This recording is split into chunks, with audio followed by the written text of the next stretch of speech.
A number of people, frankly, Bill, who are wondering whether or not the president would reach out to King Salman on this very topic, especially given that the king had already ordered this full internal investigation into Khashoggi's disappearance. Well, as you pointed out on Twitter, the president is already talking about that this morning. In fact, let me take you to Twitter and share exactly what he had to say. The president saying, just spoke to the king of Saudi Arabia, who denies any knowledge of whatever may have happened to our Saudi Arabian citizen.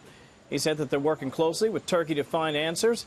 I'm immediately sending our Secretary of State to meet with the king. Very interesting development indeed. Now, that investigation that I told you about into the disappearance is actually being led by the kingdom's top prosecutor.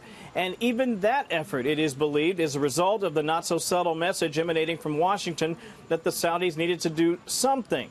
Though, I should point this out, when he was asked last night if he thought the Saudis were behind the journalist's disappearance, the president on 60 Minutes said this. Nobody knows yet, but we'll probably be able to find out. It's being investigated.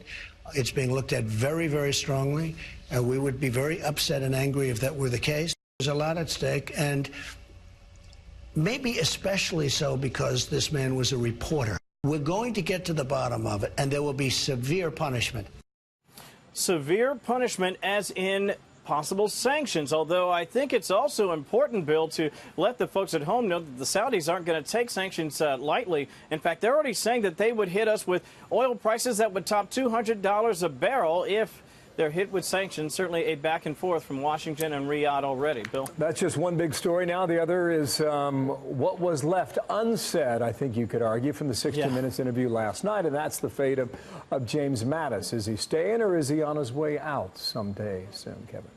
Oh, if I knew, I'd make some money on it. I'll just tell you this. I spoke with a senior White House official about an hour ago, and she said bluntly, listen, Kevin, everybody leaves at some point. Everybody. Even me. At some point, I'm going to be out of here.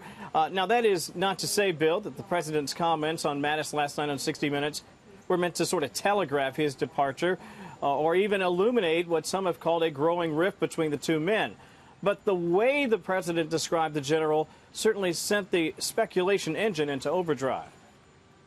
It could be that he is. I think he's sort of a Democrat, if you want to know the truth. But General Mattis is a good guy. We get along very well. He may leave. I mean, at some point, everybody leaves. Everybody. People leave. That's Washington. What are you going to do? People leave. President, speaking of, is about to leave the White House en route to the storm-ravaged Southeast.